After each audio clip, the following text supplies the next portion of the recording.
మోదీ నాయకత్వంలోని బీజేపీ ప్రభుత్వం నేను డైరెక్ట్గా పార్లమెంట్ సభ్యునిగా చూసిన నేను రేవంత్ రెడ్డి గారు వెంకటరెడ్డి గారు పోయిన పార్లమెంట్లో సభ్యులం. పార్లమెంట్లో ప్రతిపక్షాలకు గొంతు ఉండదు. ప్రెస్ ఫ్రీడమ్ పూర్తిగా తగ్గిపోయింది. జ్యుడిషియరీ మీద మనం కమెంట్ చేయలేము. పూర్తిగా భారతదేశంలో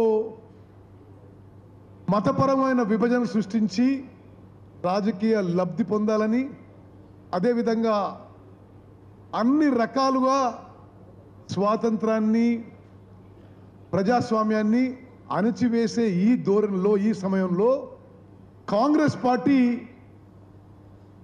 జై బాపు జై భీమ్ జై సంవిధాన్ అనే స్లోగన్ తీసుకోవడం ఇది చాలా సందర్భోచితంగా మనం చేస్తున్నాం. ఈ టైంలో ఎస్పెషలీ దేశంలో డెమోక్రసీ క్రష్ చేసే ఈ టైంలో ఈ స్లోగన్తో ముందుకు పోవడం మనందరికీ, మనకి, మన కుటుంబాలకి, మన పిల్లలకి, వాళ్ళ పిల్లలకు కూడా అవసరం చెప్పి మనం చేస్తున్నాం.